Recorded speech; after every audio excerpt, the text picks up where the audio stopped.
नमस्कार दोस्तों आज के इस वीडियो में हम बात करेंगे इंडियन पीनल कोड के अंदर ऑफेंसेस अगेंस्ट प्रॉपर्टी की।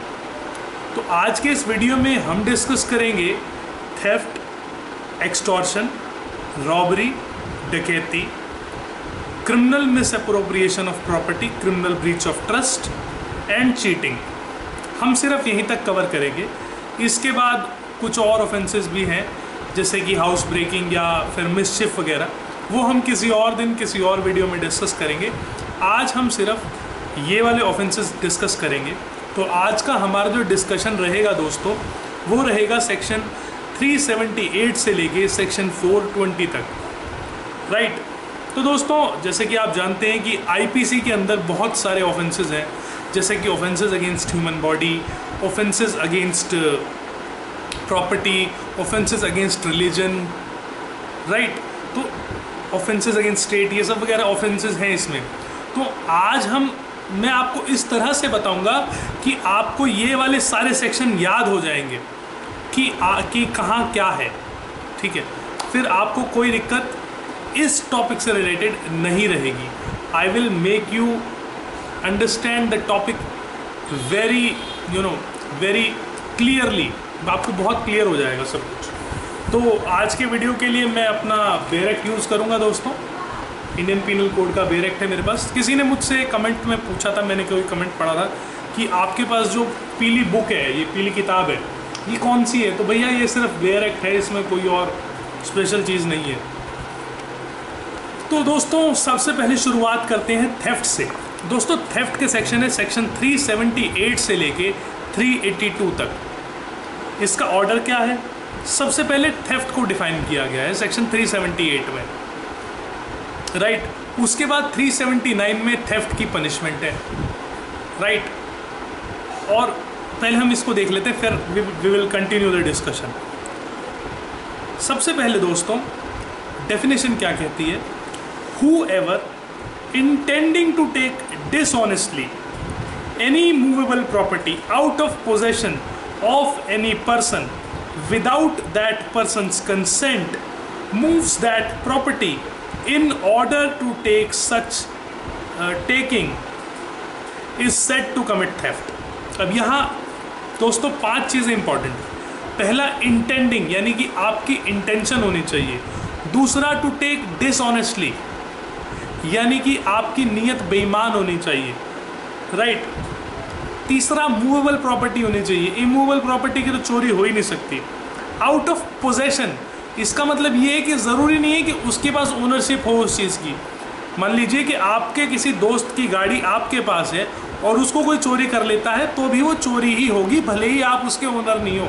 वो आदमी ये नहीं कह सकता कि भैया ये आदमी इस गाड़ी का मालिक नहीं है, वो आपके पोजेशन में थी, चोरी के लिए काफ़ी है। Possession of any person without that persons consent, यानी कि आपकी सहमति के बिना जब कोई चीज़ जो आपके पोजेशन में है वो कोई व्यक्ति ले जाए तो उसको चोरी का हम दोषी समझेंगे। Explanation 1, a thing so long as it is attached to earth not being movable property is not subject to theft. यानी कि जब तक कोई चीज़ like it is embedded in earth, जैसे कि कोई पेड़ है या कुछ ऐसा है, तो उसको तब तक जब तक वो कोई मूवेबल प्रॉपर्टी नहीं है, मतलब कि टिम्बर जो होता है उसको, पेड़ को काट लेते हो आप, उसको वो मूवेबल प्रॉपर्टी बन जाता है, राइट। तो उस तरह से इसमें कहने का मतलब है। But it becomes capable of being subject of theft as soon as it is severed from the earth. अब आपने पेड़ को काट लिया, वो मूवेबल प्रॉपर्टी बन गया, राइट। जब तक वो खड़ा है तब तक वो इमूवेबल है। Explanation 2, a moving affected by same act which affects the severance may be theft। यानी कि जब एक ही एक्ट से आप उसको मूव कर लें और उसको सीवियर भी कर लें तो उसे हम थेफ्ट कह सकते हैं, राइट। ये किसी ऐसी चीज़ के बारे में कह सकते हैं जैसे कि कोई चीज़ रखी है और वो इस तरह से रखी है कि आप उसे उठा सकते हैं, राइट। तो जब तक वो रखी है तब तक तो वो इमूवेबल का उसका इफेक्ट है। तब लेकिन जैसे ही आपने उसे उठा के मूव कर दिया और वो एक ही चीज़ से कर लिया कि उसको आपने अलग भी कर दिया, राइट। तब तो उसको भी हम थेफ्ट में कंसिडर कर सकते हैं।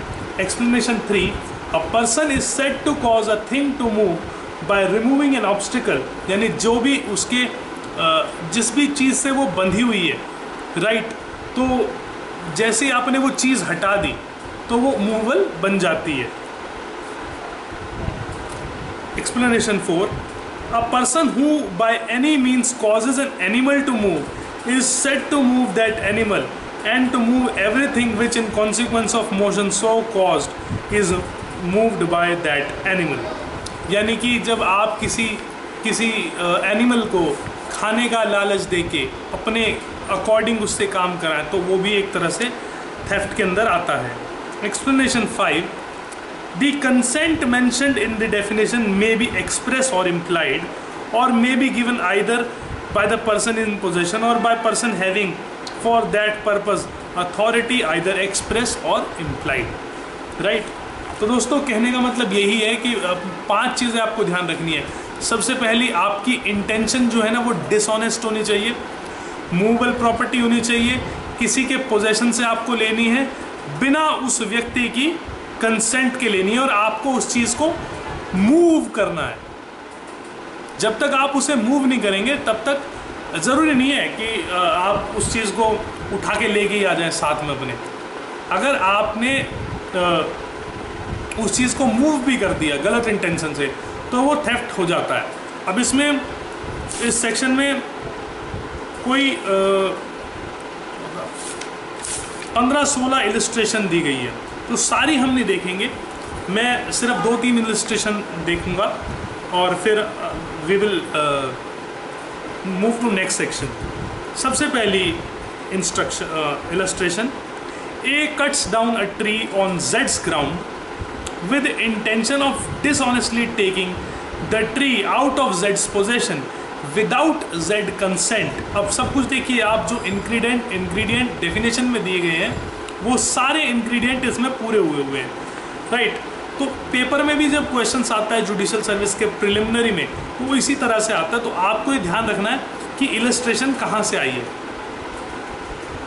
इलस्ट्रेशन एज इट इज़ की एज इट इज़ आपको प्रिलिमिनरी के पेपर में मिलती है, तो you must be aware of all the illustration in the bare act. तो आप बहुत आगे निकल सकते हैं बाकी बच्चों से। Here, as soon as A has severed the tree in order of such taking, he has committed the theft. Sorry, right. Now let us see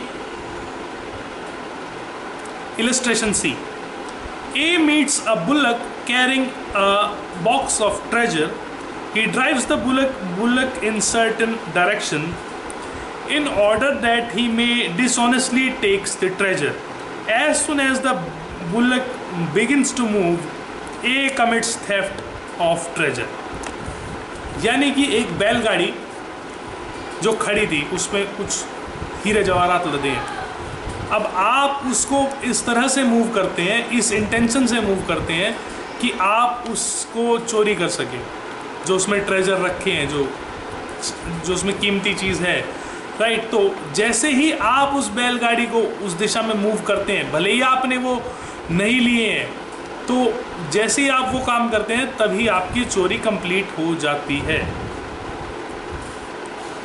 now let us see illustration D and illustration E. ये आपको criminal breach of trust का difference भी समझा देगा।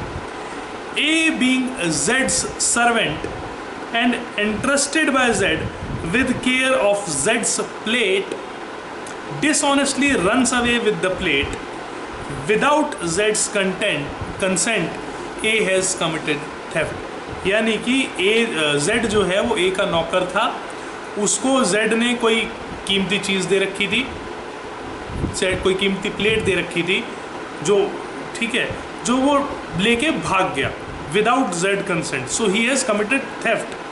Now let us see illustration E, which would clear the difference between criminal breach of trust and theft.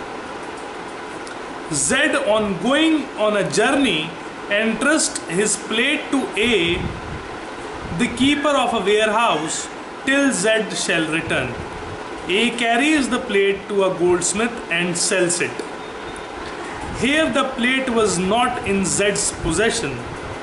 It could not therefore be taken out of Z's possession. A has not committed theft, though he may have committed breach of trust. यानी कि इसमें जो basic फर्क है ना वो possession का है। यहाँ पोजेशन Z के पास ही था, भले ही प्लेट उसके पास थी, उसने उसको रखवाली करने के लिए दी है, और वो बंदा जाता है ज्वेलर के पास, सुनार के पास, और वो उस गोल्ड प्लेट को जाके बेच देता है। तो यहाँ वो व्यक्ति क्या करता है, वो क्रिमिनल ब्रीच ऑफ ट्रस्ट करता है, यानी कि धोखा करता है, अमानत में खयानत करता है, राइट। तो ये डिफरेंस हो गया दोस्तों। Now section 379, it is punishment of theft. It is punishment of theft. इसमें 3 साल की सजा है दोस्तों, विद फाइन और बोथ। तो ये जो है मैजिस्ट्रेट ट्रायल होता है, आपको पता 3 साल की सजा मैजिस्ट्रेट ट्रायल होगा। And it is compoundable by the owner of property, जिसकी प्रॉपर्टी आपने चोरी करी है वो आपको छोड़ सकता है। Theft is one of the offences for which you can even file an application of plea bargaining. Now section 380, अभी आपने थेफ्ट देखा, अब 380 में क्या है, 379 में पनिशमेंट हो गई, 380 में थेफ्ट इन अ ड्वेलिंग हाउस, यानी जहाँ कोई रहता हो, जहाँ कोई व्यक्ति रहता हो, ठीक है। तो यहाँ सज़ा कितनी है दोस्तों, 7 साल।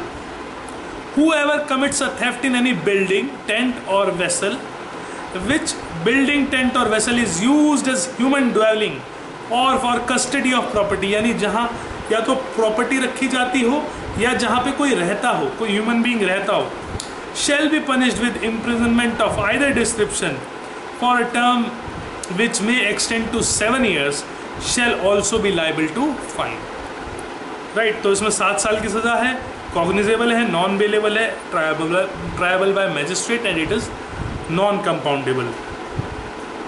नाउ 381 में क्या है, 1 डिग्री और ऊपर। अभी आपने घर में चोरी करी, अब आपका जो कोई विश्वास पात्र है, यानी कि आपका कोई क्लर्क है, कोई सर्वेंट है, वो जब चोरी करता है, whoever being clerk, अब यानी देखिए डिग्री बढ़ रही है ऑफेंस की ना, whoever being a clerk or a servant or being employed in capacity of clerk or servant commits theft in respect of any property in possession of his master or employer, यानी कि उसके मालिक की कोई property चोरी करता है, shall be punished with imprisonment of either description for a term which may extend to 7 years and shall also be liable to fine।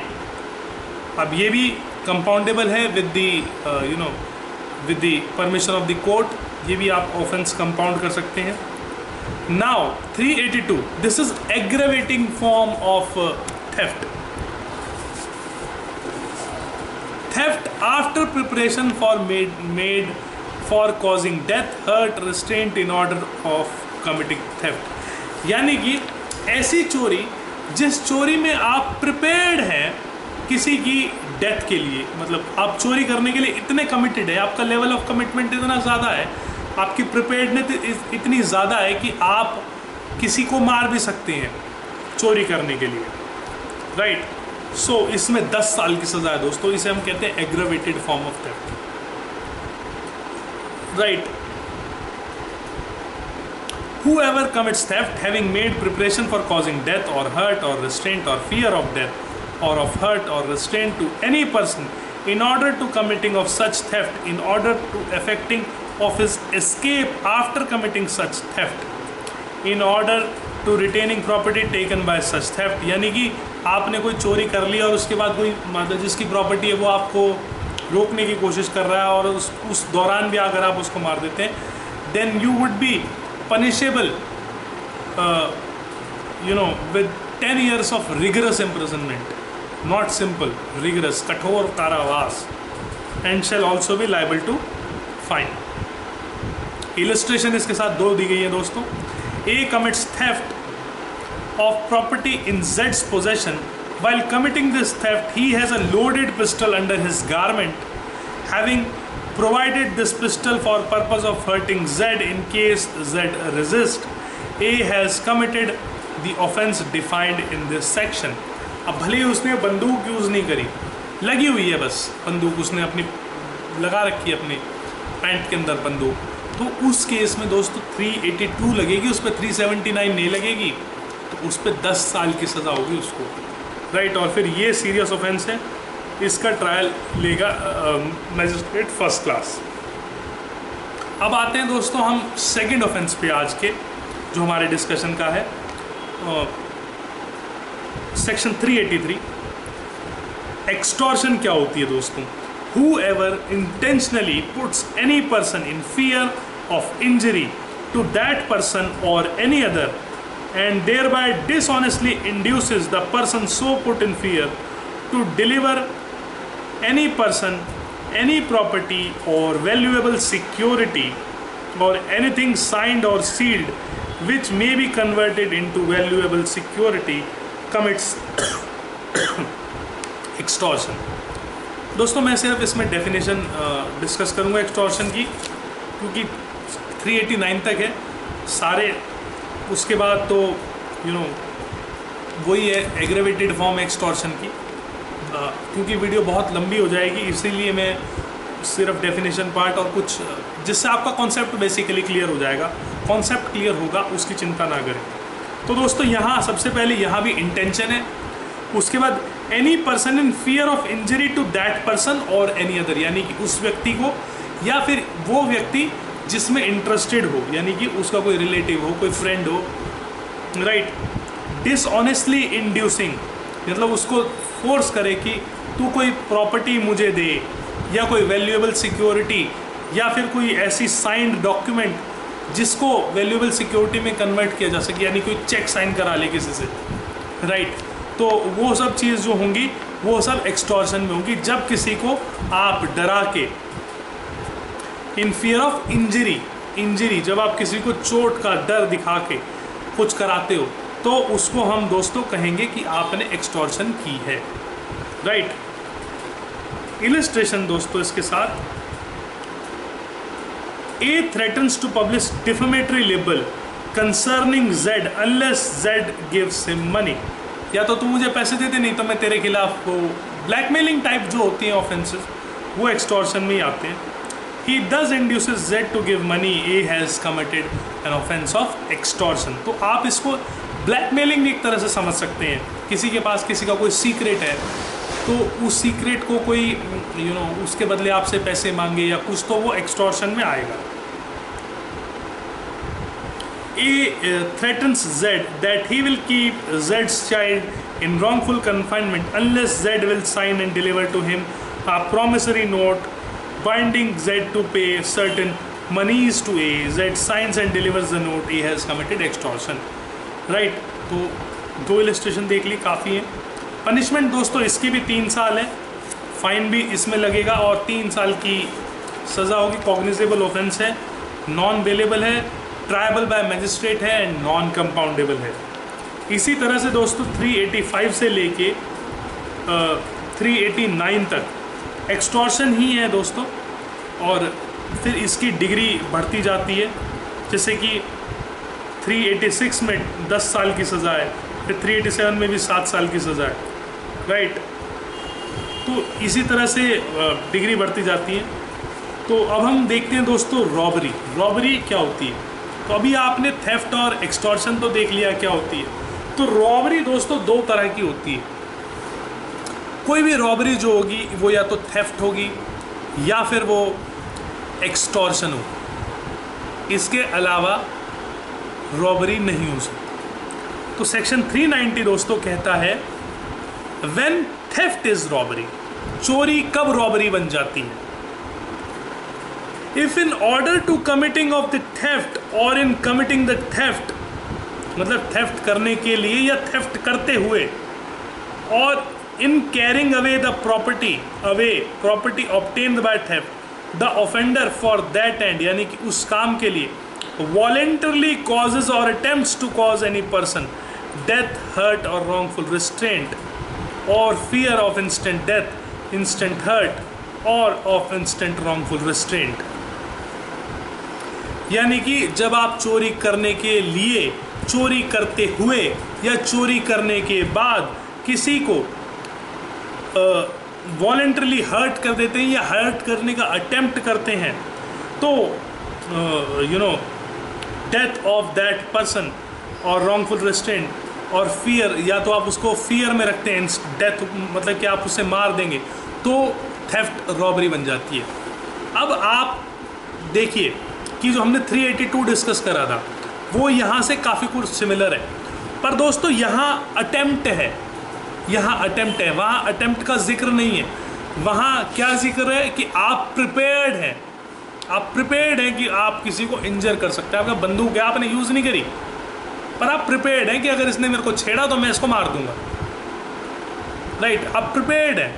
यहाँ आपने अटेम्प्ट करा है कि अगर उसने मुझे रोका और मैंने उसको जैसे गोली नहीं मारी, मैंने बंदूक की बट से उसको मार दिया, तो वो यहाँ पे कवर्ड है दोस्तों 390 में। तो आपका ऑफेंस जो है 390 में आ जाएगा, जिसकी सज़ा थेफ्ट से काफ़ी ज़्यादा है, हालांकि उसकी सज़ा भी काफ़ी ज़्यादा है, 10 साल।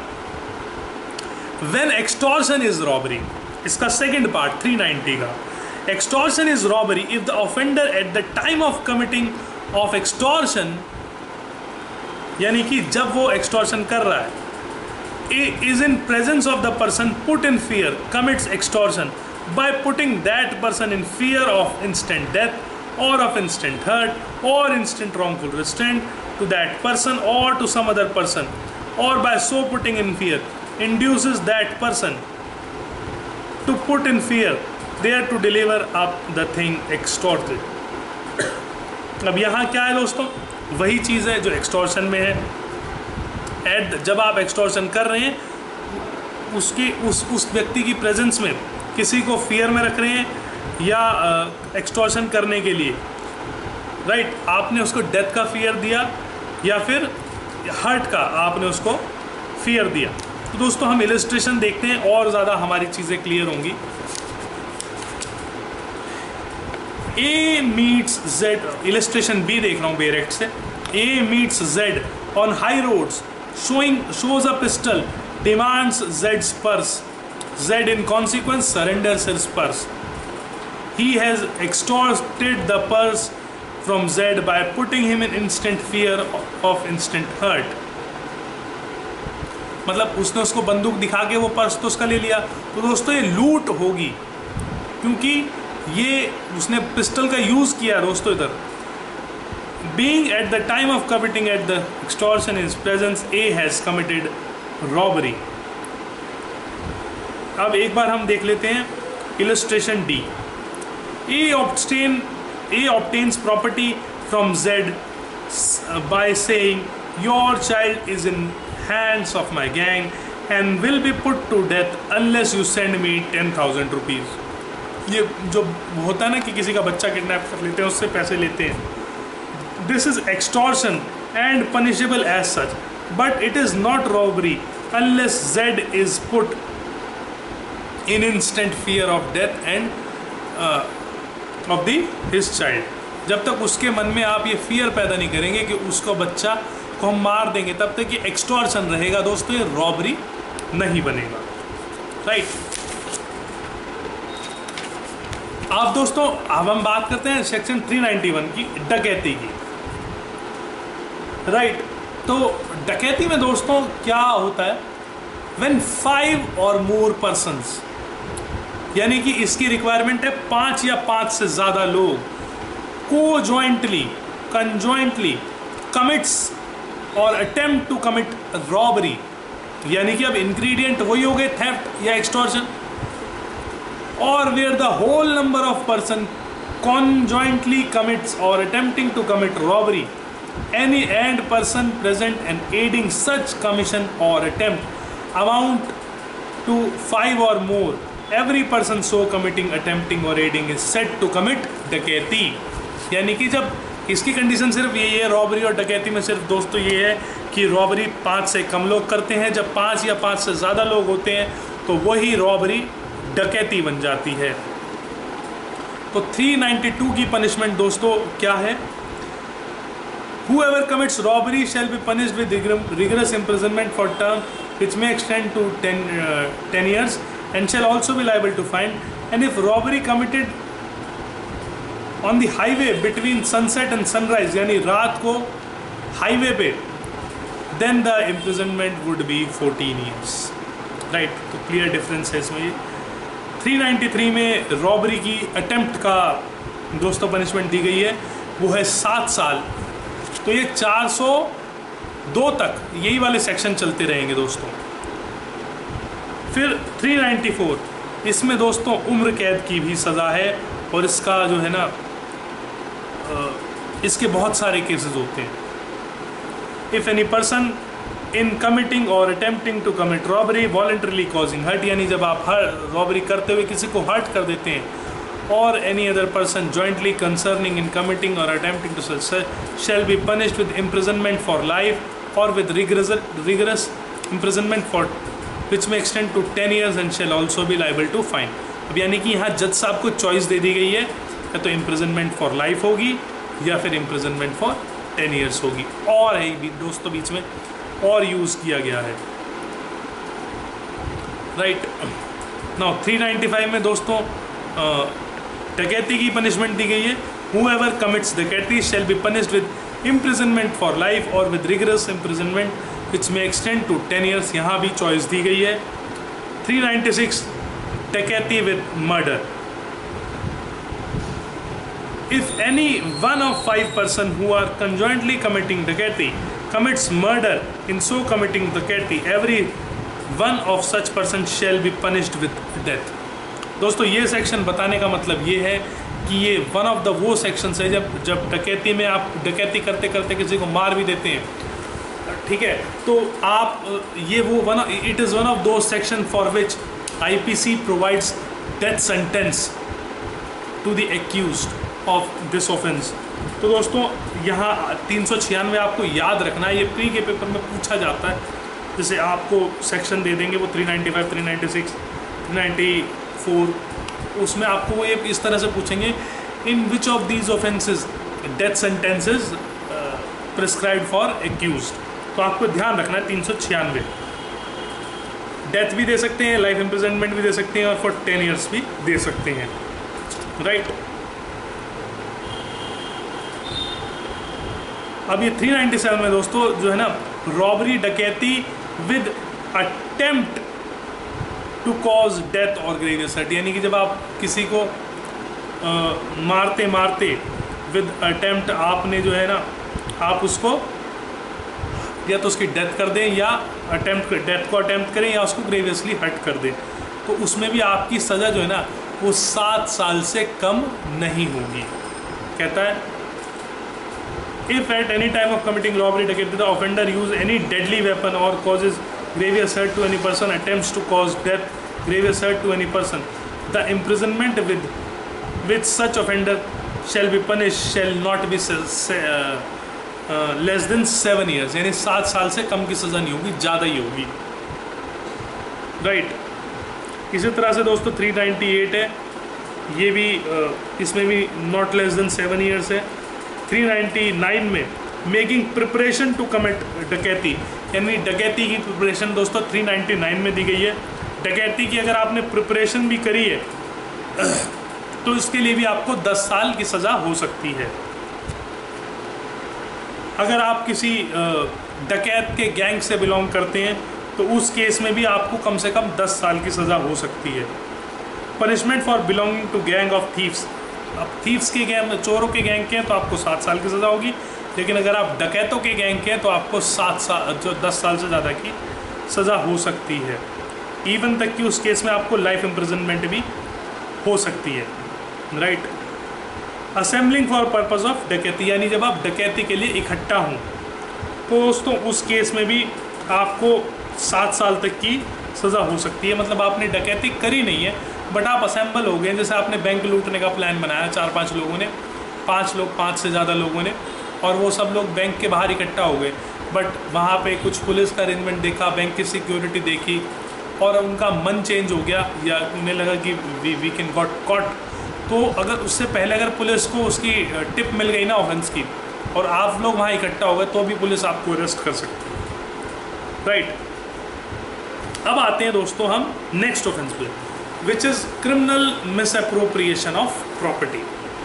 तो दोस्तों, whoever dishonestly misappropriates or converts to his own use any movable property shall be punished with imprisonment of either description, which may extend to 2 years, or with fine, or with both।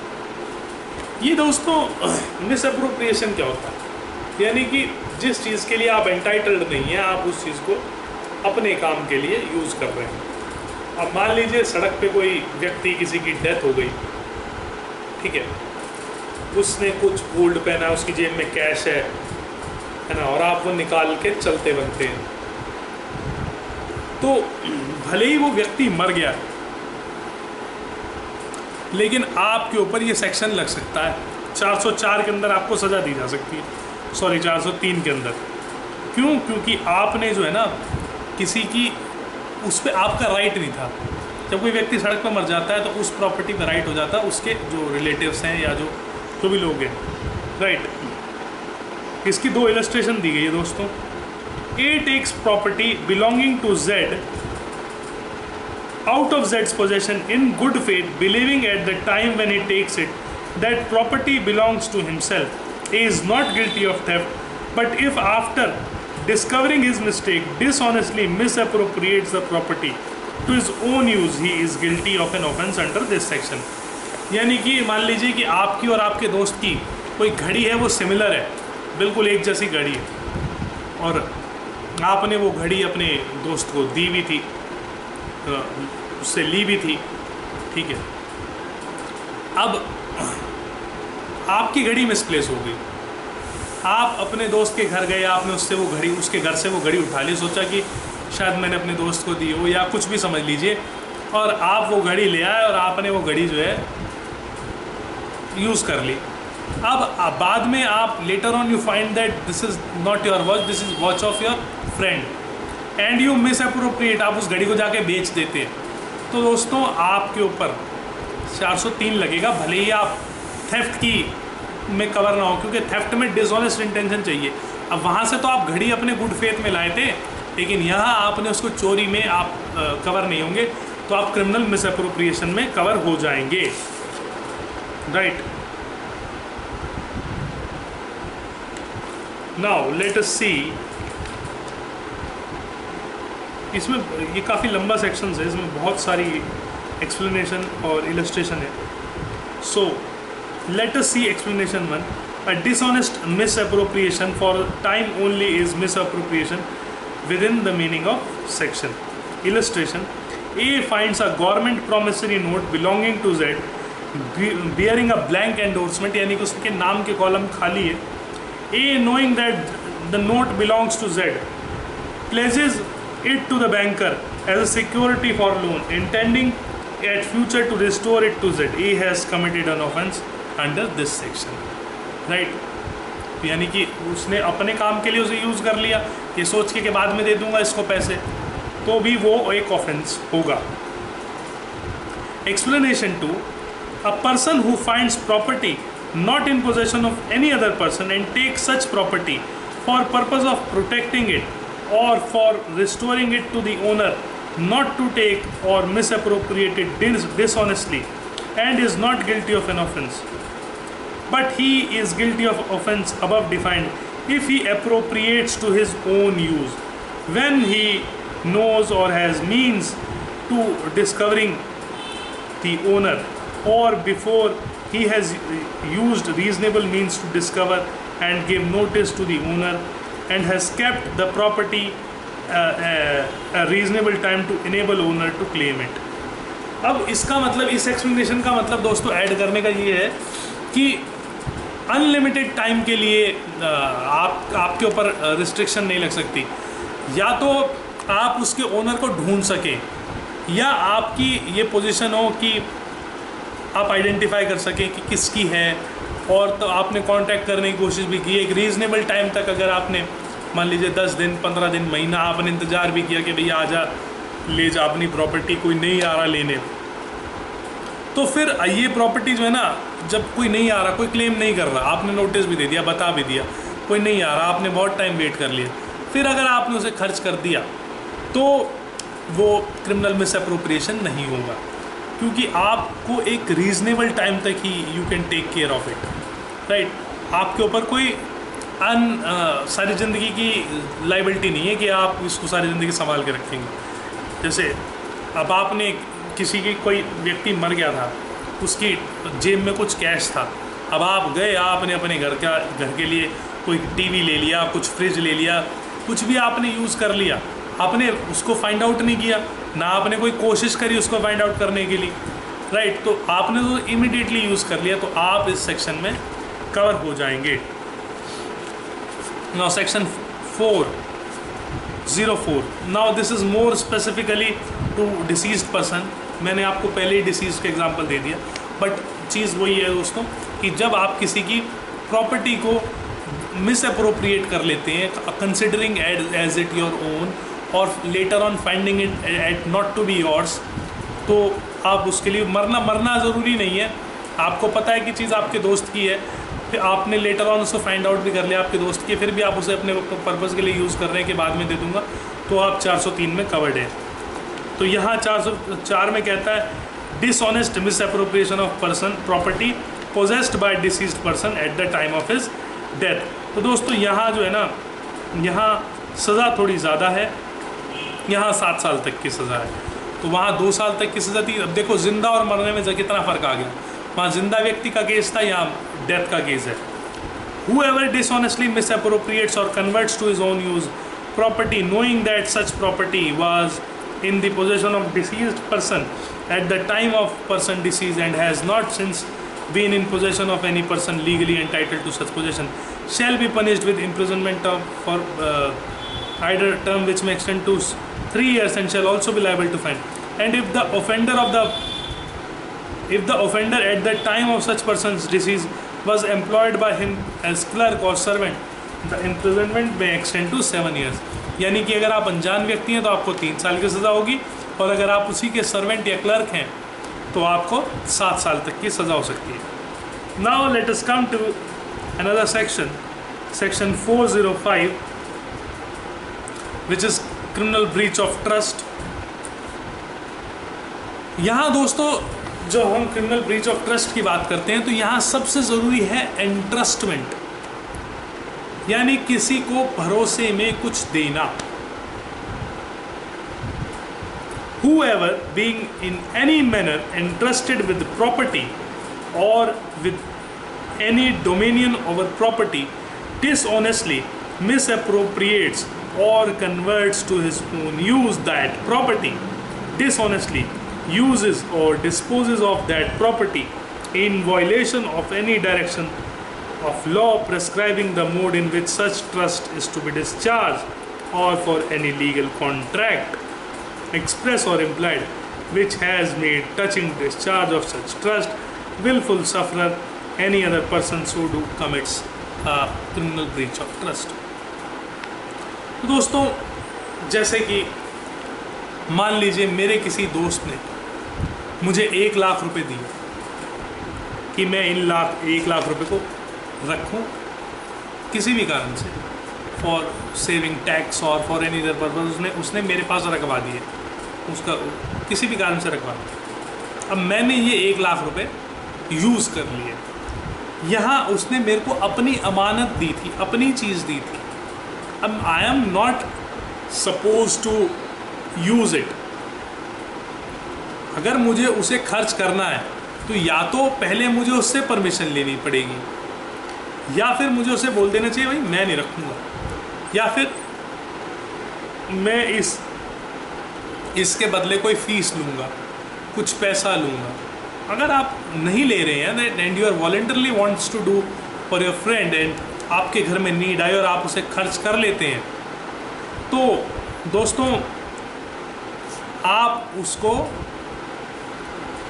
Criminal breach of trust में cover कर सकते हैं। आपको criminal breach of trust के लिए सज़ा हो सकती है जो कि 406 में दी गई है, which is 3 years। Criminal breach of trust by carrier, यानी कि जब आप किसी सामान की ट्रांसपोर्टेशन या किसी वेयर हाउस कीपर वगैरह के थ्रू आप करें तो 407 में आपको बता रहा हूँ, तो आपको 7 साल की सज़ा हो सकती है। अब मैंने किसी विके वेयर हाउस में माल रखाया और वो वेयर हाउस वाला मेरा माल बेच दे, तो वो तो एक रिस्पॉन्सिबिलिटी वाला काम है पहले ही, और आप रिस्पॉन्सिबिलिटी वाला काम करके भी आप ऐसा काम कर रहे हो तो फिर आप ज़्यादा सज़ा डिज़र्व करते हो देन नॉर्मल। 408 है दोस्तों, criminal breach of trust bye clerk, जिसमें कि सज़ा है दोस्तों 7 साल। यानी कि आपका कोई क्लर्क या सर्वेंट अगर कोई आपसे क्रिमिनल ब्रीच ऑफ ट्रस्ट करता है। Section 409, criminal breach of trust by public servant by a banker और मर्चेंट और एजेंट। ये दोस्तों इसमें 10 साल की सज़ा है। जब कोई बैंक का एम्प्लॉय बैंक में गबन करता है वो सब इसमें कवर होता है, या आप कोई पब्लिक सर्वेंट है, आप कोई सरकारी कर्मचारी हैं, तब आप क्रिमिनल ब्रीच ऑफ ट्रस्ट करते हैं। आपको कोई प्रॉपर्टी दी गवर्नमेंट ने या आपके बॉस ने, और आप उस चीज़ को मिस अप्रोप्रिएट कर लेते हैं, राइट, तो आपको फिर 10 साल तक की सज़ा हो सकती है। 410 है दोस्तों, स्टोलन प्रॉपर्टी, और 411 में इसकी पनिशमेंट है। अब ये जितनी भी प्रॉपर्टीज़ होती हैं ना दोस्तों, इन सब को हम स्टोलन प्रॉपर्टी कहते हैं, चाहे वो थेफ्ट हो, एक्सटॉर्शन हो या कुछ भी हो। Property the possession whereof has been transferred by theft, extortion, robbery, dacoity, robbery and property which has been criminally misappropriated in respect of which criminal breach of trust has been committed is designated as stolen property। यानी कि डकैती यहाँ expressly mention नहीं है, पर क्योंकि robbery डकैती ही होती है, डकैती के अंदर सारे रॉबरी वाले इंग्रेडिएंट होते हैं, तो डकैती भी इसमें कवर होगा। तो दोस्तों 410 में स्टोलन प्रॉपर्टी डिफाइन है कि इन ऑफेंसेस से जो भी प्रॉपर्टी आएगी उस प्रॉपर्टी को हम कहेंगे अपना स्टोलन प्रॉपर्टी। और 411 में इसकी सज़ा दी गई है दोस्तों, वो है 3 साल, राइट। तो अब आप देखिए 409 तक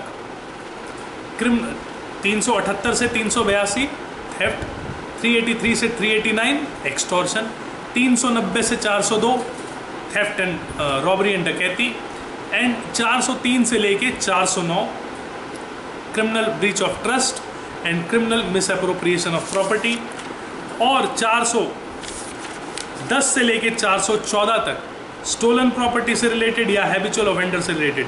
411 में स्टोलन प्रॉपर्टी की पनिशमेंट है। 412 में dishonestly receiving property stolen in commission of dacoity, यानी जब आप कोई प्रॉपर्टी लेते हैं जो कि डकैती से आई है, whoever dishonestly receives or retain any stolen property, the possession whereof he knows has reason to believe to have been transferred by commission of डकैती, या डकैती से उसे पता है कि एक प्रॉपर्टी डकैती से आई है और वो फिर भी उस प्रॉपर्टी को ले रहा है, तो दोस्तों या वो गैंग ऑफ डकैत से बिलोंग करता है तो उसको लाइफ इम्प्रिजनमेंट की सज़ा हो सकती है या फिर 10 साल की सज़ा हो सकती है। Habitually dealing in stolen property, जब कोई चोरी का सामान रेगुलरली डील करता है तो उसे 10 साल की सज़ा हो सकती है। Assisting in concealment of stolen property, अगर आप स्टोलन प्रॉपर्टी को असिस्ट करते हैं किसी को छुपाने में, तो भी आपको दोस्तों 3 साल की सज़ा हो सकती है। अब हम डिस्कस करते हैं अपना आज का last topic which is cheating. तो दोस्तों इसकी डेफिनेशन 415 में दी गई है। तो सबसे पहले हम इसकी डेफिनेशन देखते हैं। यहाँ दोस्तों आपको मैं इतनी अच्छी तरह क्लियर कर दूंगा इसकी डेफिनेशन कि आपको कभी दिक्कत नहीं होगी। Whoever, पहला इंपॉर्टेंट वर्ड, बाय डिसीविंग, यानी धोखा करता है कोई किसी के साथ। Any person fraudulently or dishonestly induces the person so deceived, fraudulently और dishonestly, यानी कि फ्रॉड का आपको पता होगा, मतलब सेक्शन 17 कॉन्ट्रैक्ट एक्ट में भी डिफाइंड है और यहाँ पे भी डिफाइंड है, दोनों सेक्शन इन दी डेफिनेशंस। तो एक बार मैं आपको डेफिनेशंस से वो बता देता हूँ, इन दोनों की डेफिनेशंस और क्लियर हो जाएगा आपको। सेक्शन आई गेस 29 है इसका, no not 29, it is 25। Fraudulently is 25, as dishonestly is 24। Whoever does anything with intention of causing wrongful gain to one person or to wrongful loss to another person is said to do that thing dishonestly, यानी कि whoever, कोई भी व्यक्ति जब इस intention से काम करता है कि किसी को गलत फ़ायदा पहुंचा दे या किसी को गलत नुकसान कर दे, तो उसे हम डिसऑनेस्टली कहेंगे। A person is said to do a thing fraudulently if he does that thing with intention to defraud but not otherwise, यानी जब आप किसी को फ्रॉड करना चाहें, right. So whoever by deceiving any person fraudulently or dishonestly induces the person so deceived to deliver any property to any person or to consent that any person shall retain any property, intentionally induces the person so deceived to do or to omit to do anything which he would not do or omit if he were not so deceived, which act or omission causes or likely to cause damage or harm to that person in body, mind, reputation or property is said to cheat. अब अगर मैं आपको इसे आसान भाषा में समझाऊं तो इसका मतलब दोस्तों ये है कि जब मैं किसी व्यक्ति को धोखा दे रहा हूं, मुझे पता है कि ये चीज़ गलत है, मतलब I know that this fact is not true and still I am telling you. जैसे कि मान लीजिए कोई प्रॉपर्टी है, अब मुझे पता है ये प्रॉपर्टी मेरी नहीं है, मैं आपको बेच रहा हूँ, राइट, तो मैं आपको डिसीव कर रहा हूँ। अब अगर आपको इस बात की सच्चाई पता होती कि ये प्रॉपर्टी मेरी नहीं है और मैं इसको बेच रहा हूँ, तो आप ऑब्वियसली उस चीज़ पे एक्ट नहीं करते। अब आपने इसके बदले मुझे पैसा दे दिया, मैंने पैसा ले लिया, now I am doing this dishonestly, मैं गलत इंटेंशन से आपके साथ ये काम कर रहा हूँ, जो चीज़ मेरी नहीं है वो मैं आपको बेच रहा हूँ, तो ये चीटिंग है। अब कहने का मतलब ये है, now I am deceiving you with dishonest intention and I am delivering, I am inducing you to deliver me the property. आप मुझे वो प्रॉपर्टी अपने मतलब पैसा मुझे उसके बदले में दे दें, तो आप चीट करते हैं, ठीक है, किसी को, राइट। ये चीटिंग का आसान भाषा में मतलब है, मतलब जो आप अगर आपको उस चीज़ की सच्चाई पता होती तो आप वो काम नहीं करते। ऐसा कोई भी काम जिसमें अगर मुझे पता हो कि ये इसकी सच्चाई क्या है और किसी ने मुझे कुछ और उसकी सच्चाई मतलब कुछ और कह के मेरे को वो चीज़ बेच दी, अगर मुझे उसकी सच्चाई पता होती तो मैं उस चीज़ पे एक्ट अपॉन नहीं करता, हर वो चीज़ चीटिंग में आएगी, राइट। तो इसकी इलस्ट्रेशन देखते हैं दोस्तों। A by falsely pretending to be civil service, यानी कि वो प्रिटेंड करता है कि वो एक IAS ऑफिसर है, intentionally deceives Z and does dishonestly induces Z to let him have credit of goods for which he does not mean to pay. अब वो पैसा नहीं देना चाहता उस चीज़ के लिए, राइट। वो उसको कहता है मैं IAS ऑफिसर हूँ, मुझे उधार दो, या कोई पुलिस वाला है या कुछ भी, किसी भी like in person in authority है, वो उस चीज़ को उसको दिखाता है, उससे उधार पे चीज़ ले लेता और पे उसको करना नहीं चाहता वो, तो उस व्यक्ति को हम चीटिंग के लिए लाइबल कर सकते हैं, राइट। एक और इलस्ट्रेशन देख लेते हैं दोस्तों। इलस्ट्रेशन ई देख लेते हैं। A by pledging as diamond article which he knows are not diamonds intentionally deceive Z and thereby dishonestly induces Z to lend money, A cheats. अब आप किसी के पास ले गए कि भाई ये देखो बड़े कीमती हीरे हैं और इसके बदले आप मुझे कुछ पैसा दे दो and I will pay you back. अब वो हीरे नहीं, वो कांच के टुकड़े हैं, तो आप क्या कर रहे हैं, आप चीटिंग कर रहे हैं। Cheating bye पर्सोनेशन। पर्सोनेशन का मतलब होता है दोस्तों जब आप किसी और को बन के जो आप नहीं हैं कुछ ले लेते हैं, तो उसे चीटिंग बाय पर्सोनेशन कहते हैं। A person is said to do cheat by personation if he cheats by pretending to be some other person or by knowingly substituting one person for another or representing that he or any other person is a person other than the such person really is. इसकी illustration देखते हैं। A cheats by pretending to be a certain rich banker of same name. A cheats by personation. A cheats by pretending to be, दूसरी illustration है, B a person who is deceased. A cheats by personation. अब इसको इस तरह से समझिए कि मान लीजिए कि मुकेश अंबानी जी हैं, मेरा नाम भी मुकेश अंबानी हो और मैं किसी से डील करूं, किसी से मिलूं एज मुकेश अंबानी, तो दोस्तों I am liable for punishment under this section, यानी मैंने 416 के अंदर ऑफेंस किया है। चीटिंग के लिए पनिशमेंट है दोस्तों 1 साल की, राइट। 417 में चीटिंग की पनिशमेंट दी गई है। 418 cheating with knowledge that the wrongful loss may ensue to person whose interest offender is bound to protect, यानी किसी ऐसे व्यक्ति की मैं किसी ऐसे व्यक्ति के साथ चीट करता हूँ जिसकी मेरी इंटेंशन है कि मेरे को उसको प्रोटेक्ट करना है। I am there to protect him and I am cheating him. Whoever cheats with the knowledge that he is likely thereby to cause wrongful loss to a person whose interest in the transaction to which the cheating relates, he was bound either by law or by legal contract, ये ठीक है, to protect shall be punished with 3 years, right। 419 में 416 की punishment है जो कि 3 साल है। अब 420 cheating and dishonestly inducing delivery of property. Whoever cheats and thereby dishonestly induces the person deceived to deliver any property to any person or to make, alter or destroy the whole or any part of valuable security or anything which is signed or sealed or which is capable of being converted into valuable security shall be punished with punishment of imprisonment of either description which may extend to 7 years। यानी कि पैसे के लेन then के बाद तो 420 लग जाएगी, right.